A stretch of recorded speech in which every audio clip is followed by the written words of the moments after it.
Je vous salue.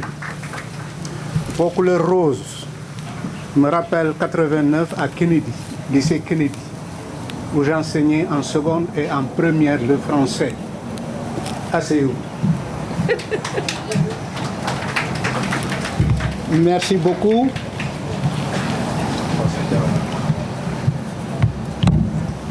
Vous vous présentez. Avec Sorna, elle nous fout le complexe par la richesse de son expérience, par le contenu de ce qu'elle fait ou ce qu'elle est en train de faire. J'aime bien répéter cette phrase de Senghor qui disait à Julien Jouga, le choriste, que c'était un créateur de beau. Sokhna Benga également est une créatrice de beau. Littérature, culture, poésie et tout ce qu'elle a cité. Je suis derrière elle parce que j'ai une expérience autre. J'ai commencé le scoutisme en 1963. J'ai occupé toutes les fonctions dans le scoutisme, jusqu'au niveau mondial. J'étais le directeur du centre opérationnel de Dakar, qui formait les responsables scouts dans tous les domaines de travail du scoutisme. Management, communication, planification stratégique, ainsi de suite. J'ai parcouru le monde, sauf l'Océanie. Canada, États-Unis, Bénin, Burkina, Côte d'Ivoire, tout le reste, Sierra Leone, ainsi de suite. J'ai enseigné. Je suis passé par l'école normale supérieure.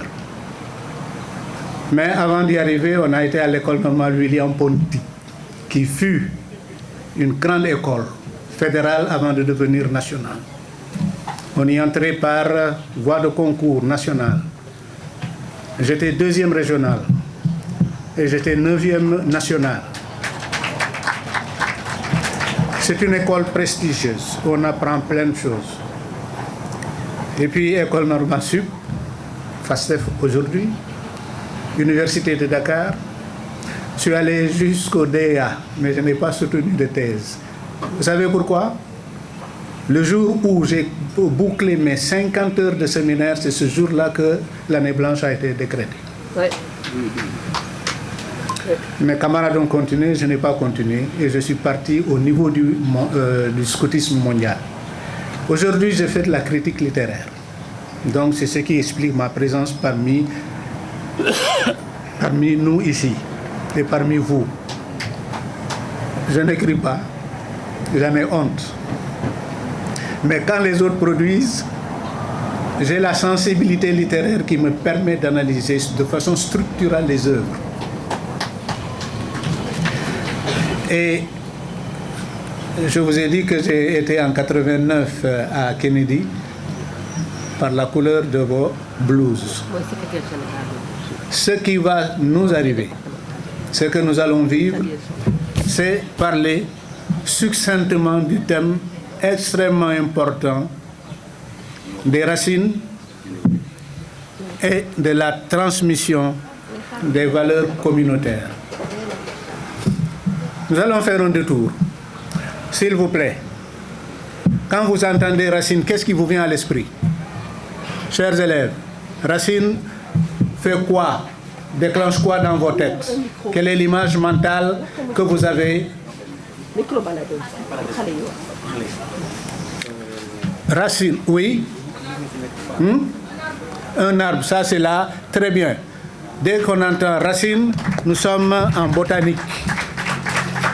C'est ce que, mais il y a d'autres domaines où on utilise racine et qui ont la même valeur du point de vue de la signification.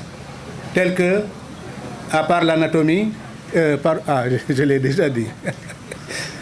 Oui, la base. La base, le fondement, quoi, le socle.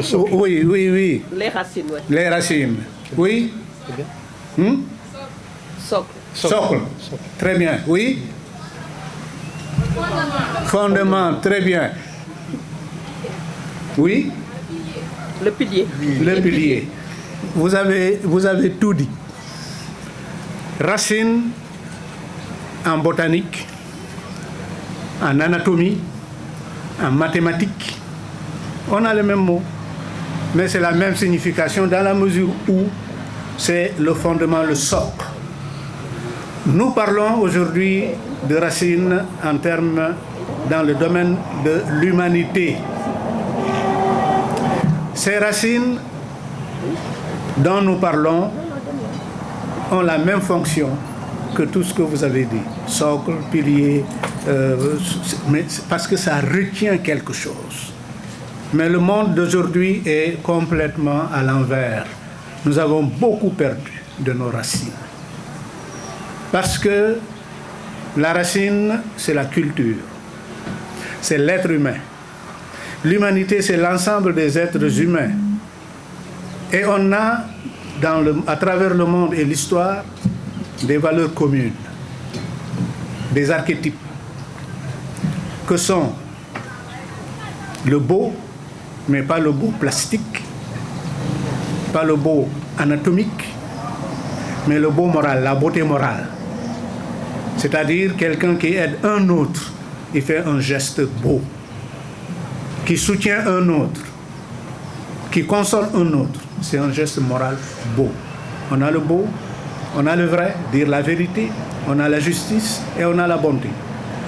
Voilà les archétypes que nous avons en commun à travers l'humanité.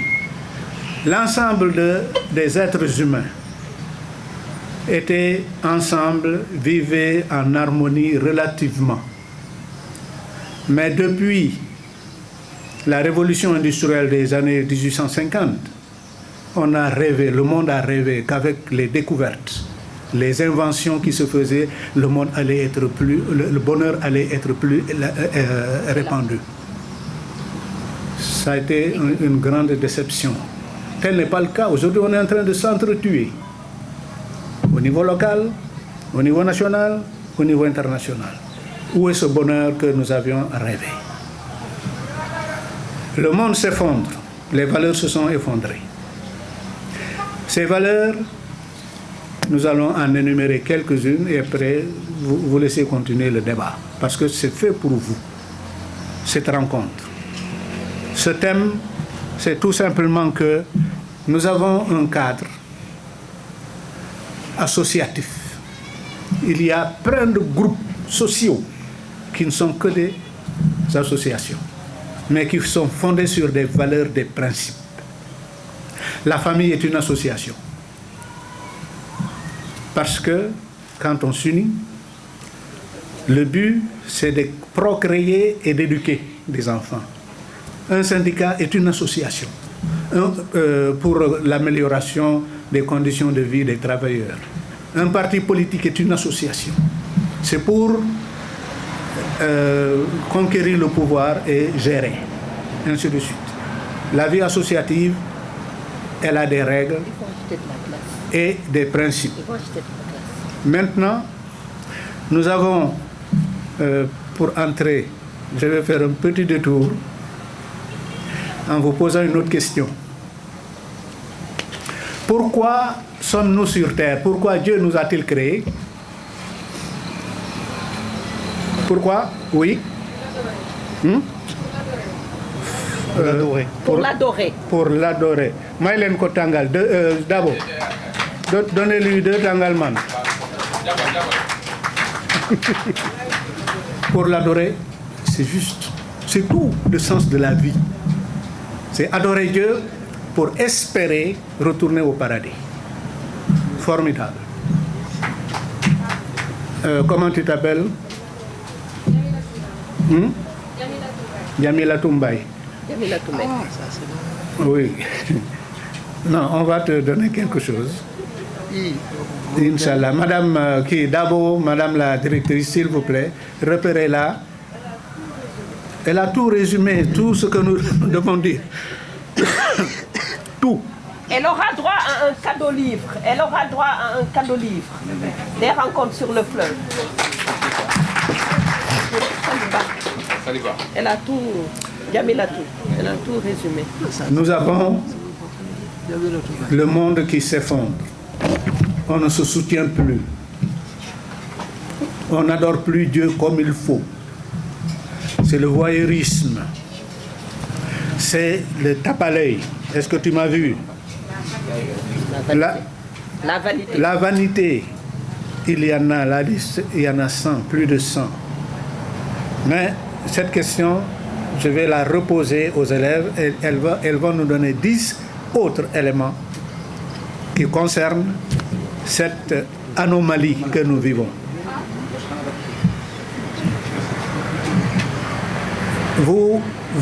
Nous vivons dans un monde où, pour le moment, nous sommes d'une génération qui a plus de chance. Un élève, une élève. J'ai été dans plusieurs élèves, dans plusieurs écoles, j'ai été dans plusieurs villes, dans plusieurs pays du monde. J'en ai vu, j'ai abordé. On ne se respecte plus. J'ai vu qu'au Togo, bon, il aime être debout. C'est l'enseignant. Oui. Au Togo, j'ai remarqué une chose. Quand vous êtes assis là, quelqu'un qui passe, un groupe d'hommes, de femmes, de jeunes filles, ils disent bonjour, mais en faisant cette petite flexion du genou. Garçons et femmes, hommes et femmes, bonjour, vous êtes seuls, bonjour. Et ils ne vont pas plus bas. Ils font cette génuflexion. À Palimé, à Lomé, ainsi de suite. Au Burkina. Mais ce sont des valeurs que nous avons perdues presque au Sénégal, à part quelques villages. Quand on te salue au Burkina, comme font, on te serre la main, mais après on ne lâche pas. On ne lâche pas, et puis on fait comme ça. Et tous les deux font la même chose. Ça, c'est un signe de respect. En Gambie, tout le monde, non, je ne vais pas mordre sur le thème suivant, mais parenté à plaisanterie, tout le monde, ils sont cousins, cousines, tout le monde. Il n'y a pas de Peul, il n'y a pas de Diola, il n'y a pas de Mandingue, il n'y a pas. Et on ne s'appelle jamais en Gambie. Nkoto, Mak, Ndo, Mbarin, Marimba. Ça, tu ne connais pas. Ça, c'est la parenté classificatoire que nous avons perdue. Nous l'avons perdue en ne conservant qu'une chose au Sénégal.